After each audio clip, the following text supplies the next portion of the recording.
नमस्कार, आप सभी का पुनः स्वागत है being a best teacher YouTube channel पे। अगर आप चैनल पे नए हैं तो चैनल को सब्सक्राइब ज़रूर करें। आज की इस वीडियो में हम क्वेश्चन पेपर डिस्कस करेंगे क्रिएटिंग एन इंक्लूसिव स्कूल का, और यहाँ पे 2021 का ये क्वेश्चन पेपर है। सबसे पहला क्वेश्चन यहाँ पे है, which characteristics of a teacher is least important in inclusive education. तो करेक्ट आंसर जो कि यहाँ पे होना चाहिए, ऑप्शंस पढ़ लेते हैं पहले। Sensitivity towards children, patience and affection for students, knowledge regarding disability of students, socio economic status of teacher. Least important क्या होगा? देखिए, टीचर का स्टेटस क्या है वो यहाँ पे एक नेगेटिव पॉइंट है, वो मायने नहीं रखता है। तो सही आंसर यहाँ पे होगा ऑप्शन डी। देखिए, सभी आंसर्स मैंने पेंसिल से मार्क किए हैं, आप देख सकते हैं। इसके बाद है क्वेश्चन नंबर 2, कुछ इस प्रकार से, सक्सेसफुल इंक्लूजन नीड्स व्हाट। सफल समावेशन के लिए इनमें से क्या आवश्यक है? क्षमता निर्माण की कमी, माता पिता की कोई भागीदारी नहीं, सेग्रीगेशन, संवेदीकरण। सही उत्तर होगा ऑप्शन डी, संवेदीकरण। तीसरा प्रश्न कुछ इस प्रकार से, NIVH is considered with what. NIVH जो है वो किससे संबंधित है? हेयरिंग इम्पेयरमेंट यानी कि श्रवण बाधा से, विजुअल इम्पेयरमेंट यानी कि दृष्टि बाधा से, गामक बाधा यानी कि लोकोमोटर डिसेबिलिटी, या मेंटल इलनेस मानसिक बीमारी से। तो NIVH यहाँ पर देखिए दृष्टि बाधा से संबंधित है, तो ऑप्शन बी करेक्ट आंसर। इसके बाद प्रश्न 4, the term disabled children refers to. अक्षम बच्चों का अर्थ क्या है इनमें से? देखिए, ऑप्शन ए में है यहाँ पे कि all children with sensory physically impairment. Option B में है all children with emotional difficulties and intellectual impairment. तो दोनों ही होंगे, तो ऑप्शन सी यहाँ पे सही हो जाता है, ऑप्शन ए और बी दोनों। इसके बाद यहाँ पे प्रश्न 5 है, which year is considered as the international year of disabled person.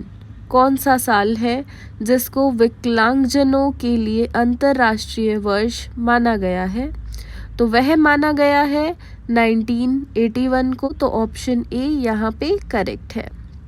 इसके बाद प्रश्न 6, mathematics related learning disability is. अगर मैथमेटिक्स से यानी कि गणित से संबंधित कोई यहाँ पे अधिगम अक्षमता बच्चे के अंदर है, तो वो किसके अंदर आएगी? डिस्टोपिया, डिस्कैल्कुलिया, डिसलेक्सिया, या नन ऑफ दी अबव। तो वो कहलाएगी डिस्कैल्कुलिया, ऑप्शन बी। 7वां प्रश्न है, IEDSS 2009, इसका क्या मतलब है, किसके लिए है? Basically is meant for what. तो ये मेंट करता है, देखिए, सेकेंडरी स्कूल चिल्ड्रन के लिए यानी कि माध्यमिक स्कूल के बच्चों के लिए। ऑप्शन सी यहाँ पे करेक्ट। प्रश्न 8, the United nation convention of the rights of person with disability UNCRPD 2006 ensure for all disabled people what. विकलांग व्यक्तियों अधिकारों पर संयुक्त राष्ट्र सम्मेलन UNCRPD 2006 सभी अक्षम व्यक्तियों के लिए सुनिश्चित करता है क्या? तो देखिए, यह सुनिश्चित करता है कि सभी मानवाधिकारों का पूर्ण सम्मानानंद। इसके बाद है निहित गरिमा का सम्मान, फिर मौलिक स्वतंत्रता का संरक्षण। तो सभी करता है, तो option D all of the above यानी कि उपयुक्त सभी यहाँ पे सही उत्तर। इसके बाद अगला प्रश्न, 9वां प्रश्न यहाँ पे, inclusive curriculum should not be. समावेशी पाठ्यक्रम को ऐसा नहीं होना चाहिए, कैसा? ऑप्शंस है teacher centred, option B flexible, option C collaborative, option D diverse. शिक्षक केंद्रित यहाँ पे नहीं होना चाहिए। देखिए पाठ्यक्रम या इंक्लूसिव एजुकेशन का पाठ्यक्रम वो हमेशा चीज़ें बच्चे के सेंटर्ड होनी चाहिए, यानी कि लर्नर या चाइल्ड सेंटर्ड, ना कि टीचर सेंटर। ये एक नेगेटिव पॉइंट में काउंट किया जाता है। 10वां प्रश्न, principle of inclusive curriculum does not include what. समावेशी पाठ्यक्रम के सिद्धांतों में यह शामिल नहीं है। वो है ऑप्शन बी, यानी कि छात्रों के बीच भेदभाव, डिस्क्रिमिनेशन अमंग स्टूडेंट्स। आगे बढ़ेंगे प्रश्न 11 पे, बालकों के अधिकारों पर संयुक्त राष्ट्र सम्मेलन UNCRC 1986 के अनुसार एक बच्चे का मतलब वह प्रत्येक मनुष्य है जिसकी आयु, तो सही उत्तर यहाँ पे होगा ऑप्शन डी, जिसकी आयु 18 वर्ष से कम है। ठीक है, ऑप्शन सी नहीं होगा, ऑप्शन डी उत्तर होगा, 18 वर्ष से कम हो। सही। आगे बढ़ेंगे 12वें प्रश्न पे, right to education RTE 2009 supports free and compulsory education between 6 to 14 years of age. Options पढ़ सकते हैं आप, अक्षम बच्चे, वंचित समूह के बच्चे, कमज़ोर वर्ग के बच्चे, तो सभी है, तीनों हैं, तो उपयुक्त सभी, यानी कि option D all of the above बिल्कुल सही। प्रश्न 13, बालकों के अधिकारों पर संयुक्त राष्ट्र सम्मेलन UNCRC 1986 में कितने अनुच्छेद हैं, तो यहाँ पे इसमें 54 आर्टिकल्स बेसिकली, इसमें माफ़ी चाहूँगी, नहीं ठीक है, 54 आर्टिकल्स बिल्कुल करेक्ट। 14वां प्रश्न यहाँ पे, UDL in education inclusive education stands for what. UDL का मतलब होता है यूनिवर्सल डिज़ाइन फॉर लर्निंग, तो ऑप्शन सी यहाँ पे करेक्ट। अगला प्रश्न, according to person with disabilities act 1995, person with disability means a person suffering from not less than dash as certified by a medical authority.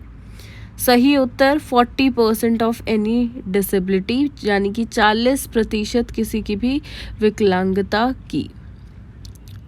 अगला प्रश्न, inclusive education क्या है, इनमें से सही उत्तर है option B, celebrates diversity in the classroom. अगला प्रश्न, right to education RTE 2009 is based on which article of constitution of India, तो वो है आर्टिकल 45, यानी कि अनुच्छेद 45।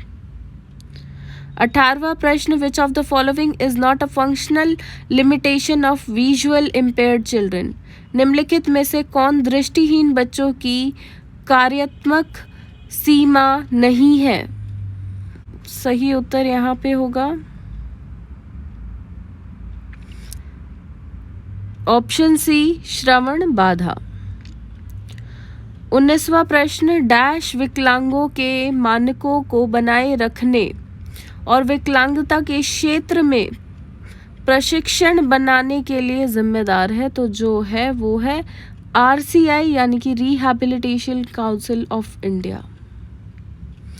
अगर आपको पता है RCI का ऑफिस कहाँ है, मेन ऑफिस कहाँ पे है, वो लिखकर मुझे ज़रूर बताएं। मैं आपको ऑप्शंस देती हूँ, ये भी क्वेश्चन आ जाता है RCI का दफ्तर। तो देखिए इसका मेन ऑफिस कहाँ है वो आपको बताना है, दिल्ली, मुंबई या चेन्नई। ऑप्शंस मैंने आपको दे दिए हैं। फिर है यहाँ पे अगला प्रश्न, when was Salamanca statement announced, तो ये अनाउंस हुई थी जून 1994 में।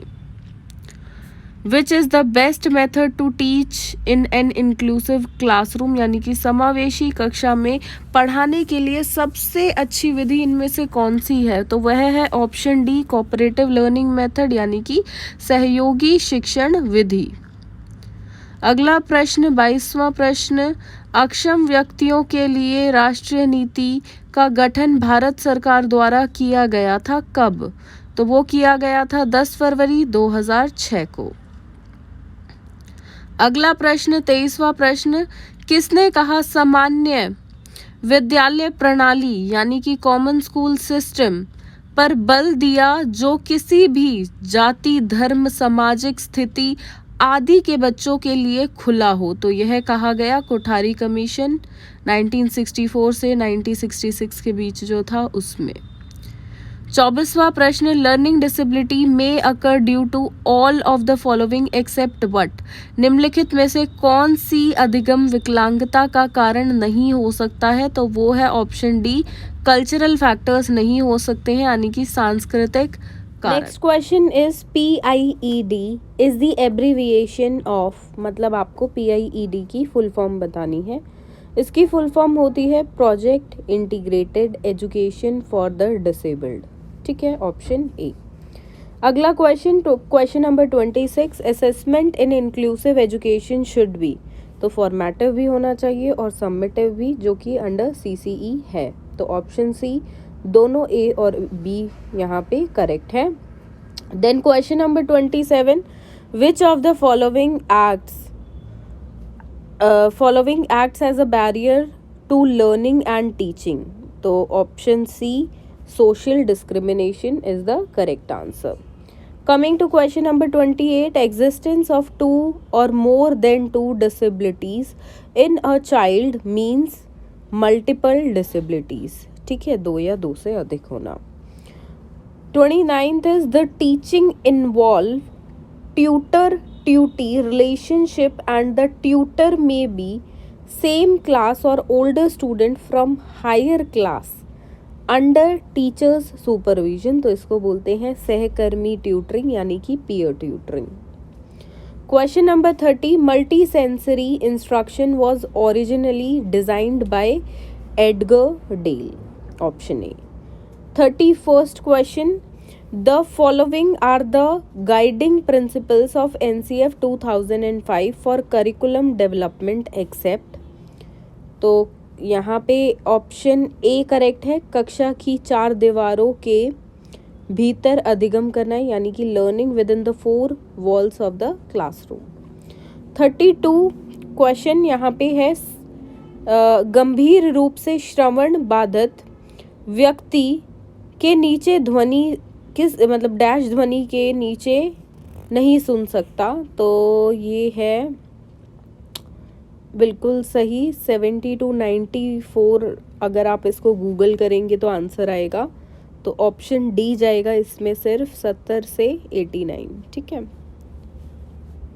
क्वेश्चन नंबर 33, यदि किसी व्यक्ति की अधिगम सुधार के पश्चात भी दृष्टि डैश से कम हो तो वह दृष्टिबाधित कहलाता है यानी कि 6/60। Question number 34, inclusive education is seen as a process of addressing and responding to the diversity of needs of all learners through increasing participation in learning cultures and communities and reducing exclusion from education and from within education was given by. So this was given by UNESCO.